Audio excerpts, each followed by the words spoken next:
Hello children, I hope you all are fine and safe at home. और अपनी सेहत का ध्यान रखने के साथ साथ आप रिवीजन भी कर रहे होंगे इन ऑल द सब्जेक्ट्स, और जो भी आपको काम मिल रहा है you are doing it regularly. Okay, so today we will be starting the ball poem by John Berryman.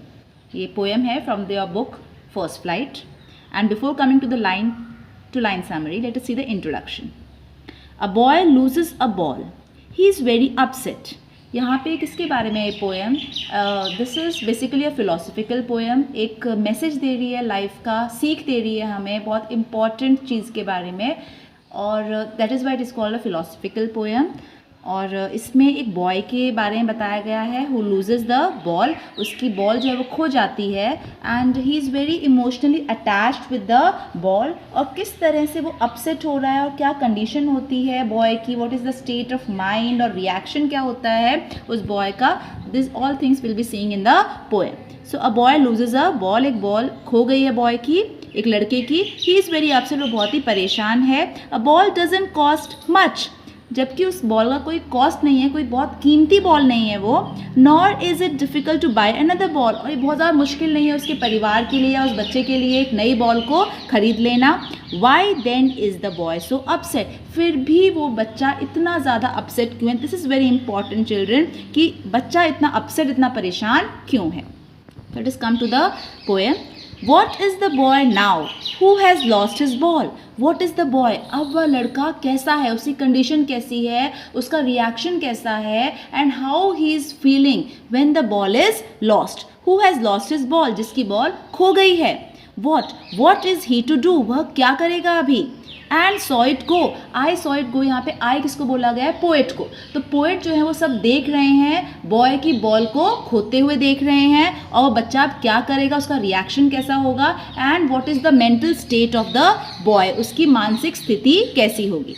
Merrily bouncing, poet बोल रहे हैं कि मैंने देखा है। मेरिली मतलब बहुत ही हैप्पीली, बहुत ही खुशी के साथ। बाउंसिंग मतलब कूदती हुई। मेरिली यहाँ पे किसको बोला गया है? बॉल को बोला गया है। And ball is very happy whether it is in the hands of boy और वेदर इट इज़ बाउंसिंग। वह कूदते हुए बॉय से दूर जाते हुए बहुत खुश है, और बॉय के पास भी बहुत खुश थी ball.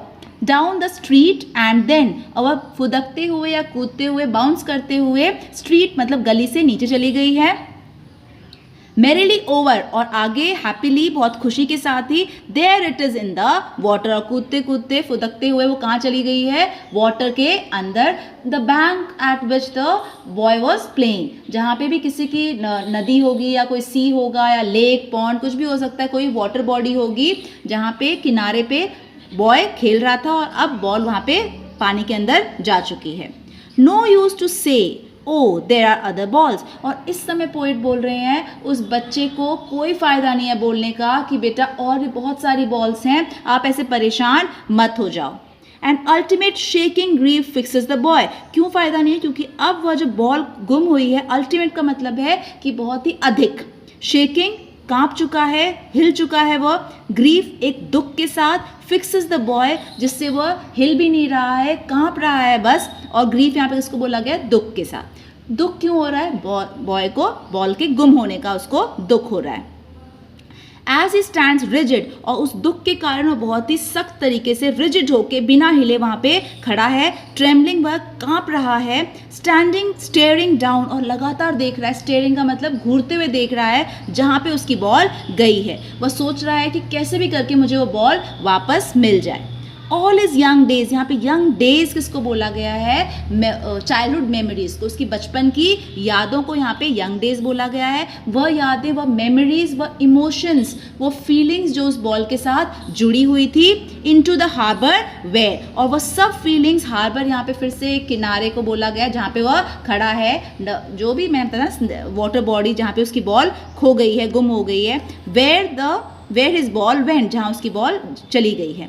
I would not intrude on him, और पोएट बोल रहे हैं कि मैं वहाँ पे उसको कुछ दखल अंदाजी उसके विचारों में नहीं करना चाहता। हालांकि मैंने उसको देखा है बॉल को जाते हुए, बॉय को दुखी होते हुए देखा है, लेकिन मैं उसको समझाने की कोशिश नहीं करना चाहता हूँ। इंट्रूड का मतलब होता है whenever you go somewhere and you are not welcome, आपको वहाँ पे स्वीकारा नहीं जाता है, आपके विचारों को वहाँ पे स्वीकारा नहीं जाता है, उसे हम क्या बोलते हैं, इंट्रूड। तो यहाँ पोएट बोल रहे हैं कि मैं उस बच्चे के पास, उस लड़के के पास जाना नहीं चाहता हूँ, क्योंकि इस समय वह मुझे या मेरे विचारों को पसंद नहीं करेगा, वो बहुत ही ज़्यादा दुखी है, कोई फ़ायदा नहीं होगा मेरे कुछ बोलने का।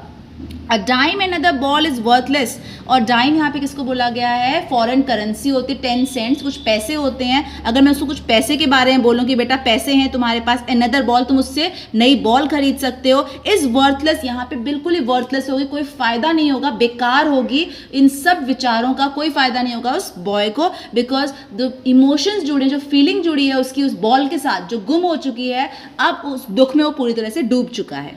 Now he senses the first responsibility, अब उसको महसूस हो रही है, सेंस मतलब महसूस हो रही है, रिस्पॉन्सिबिलिटी क्या होता है, जिम्मेदारी। तो एक लॉस, एक खोने के साथ साथ उसको एक जिम्मेदारी का भी एहसास हो रहा है उस बॉय को।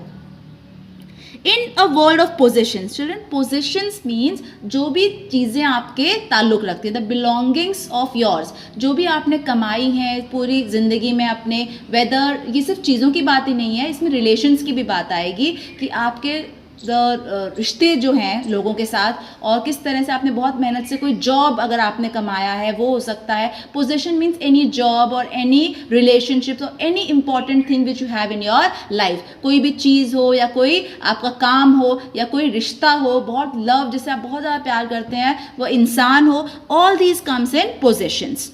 पीपल विल टेक बॉल्स, तो यहाँ पे क्या बोला गया, balls, again a symbolic meaning is there for ball, यहाँ पे सिर्फ खेलने वाली बॉल के बारे में नहीं बोला गया है। As I told you, ball means everything which you have in your life, चाहे वो कोई रिश्ते हो, चाहे वो कोई आपका काम हो, या फिर आपकी कोई कीमती चीज़ हो, हमेशा ही वो चीज़ आपके साथ रहे ऐसा नहीं हो सकता, because if you can have a thing, if you can get a thing, then you can lose it also। अगर आपके पास कोई चीज़ आपके पास आ सकती है तो वो चीज़ आपसे खो भी सकती है, और यही ज़िंदगी की रियलिटी है, and you have to accept the reality. सच्चाई को आपको समझना होगा कि हमेशा कोई भी चीज़ आपके साथ नहीं रह सकती, चाहे वो कितनी आपसे लगाव रखती हो, कीमती हो। Balls will be lost always, और जैसे मैंने आपको बताया था, कोई भी चीज़ आपके पास हमेशा के लिए नहीं रह सकती, हमेशा ही वो चीज़ें गुम हो सकती हैं। लिटिल बॉय बच्चे को समझाते हुए बोल रहा है, and no one buys a ball back, और वह चीज़ें कभी वापस नहीं आ सकती। मनी इज एक्सटर्नल, जो पैसा है वह नई चीज़ें तो खरीद सकता है, लेकिन वह चीज़ें जिनसे आपके इमोशंस जुड़े हुए हैं, फीलिंग्स जुड़ी हुई है, वह सेम चीज़ वापस कभी भी पैसा नहीं ला सकता। And no one buys a ball back, वह वापस से वो चीज़ें नहीं ला सकता है, नई चीज़ें ला सकता है। He is learning well behind his desperate eyes, और ही इज़ लर्निंग, यहाँ पे बॉय जो है वो सीख रहा है। पोएट में क्या बता रहे हैं कि जो बॉल उसकी खो गई है, पानी में गिर गई है, उससे वह एक चीज़ सीख रहा है। What he is learning well behind his desperate eyes, बहुत ज़्यादा उसकी आंखें ढूंढ रही हैं उसको, उस बॉल को, लेकिन ये सब करते हुए वह क्या सीख रहा है, is learning the epistemology of loss. Epistemology का मतलब क्या होता है, नॉलेज या कोई जानकारी, ऑफ लॉस, लॉस जैसे मैंने आपको बताया था, कुछ भी खो जाने की जानकारी को वह समझ रहा है। As I told you earlier, कोई भी चीज़ आपके साथ हमेशा नहीं रह सकती है, this is the reality of life. अगर कोई चीज़ आपके पास है तो वह खो भी सकती है, और आपको यही बात जो है वो समझनी है। And how to stand up, और उस लॉस के बाद भी, उस खो जाने के बाद भी आपको लाइफ को आगे बढ़ाना है, and you to stand up again, खुद से उस दुख से उबरना है। Knowing what every man must one day know and most know many days, और सभी इस बात को, इस सच्चाई को जो है, इस रियलिटी को स्वीकार लेंगे और अपनी लाइफ को आगे बढ़ाएंगे। And this is what the message conveyed by the poem. If we get a thing, we can lose it also. Loss and other hardships of life. ये सिर्फ लॉस यहाँ पे नहीं, चीज़ों का नहीं है, जैसे मैंने आपको बताया था, यहाँ पे आपकी रिलेशनशिप्स या आपकी कोई जॉब या कोई कीमती चीज़ आपसे खो सकती है। We have to face the reality, हमें उसको स्वीकारना चाहिए, उसको फेस करना चाहिए। और आगे बढ़ना चाहिए। We should have the courage, हमें साहस होना चाहिए टू बेयर द लॉस। और वही पोएट चाहता है कि बॉय इस दुख से खुद से उभरे और अपनी लाइफ में आगे बढ़े।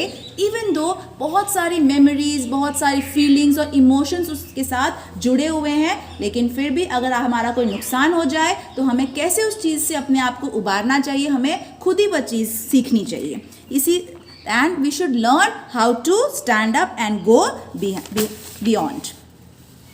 सो there is as I told you philosophical poem है और एक मैसेज हमें मिल रहा है कि हमें किस तरह से अपनी लाइफ में आगे बढ़ना चाहिए लॉस को बेयर करते हुए। And this is how the poem and.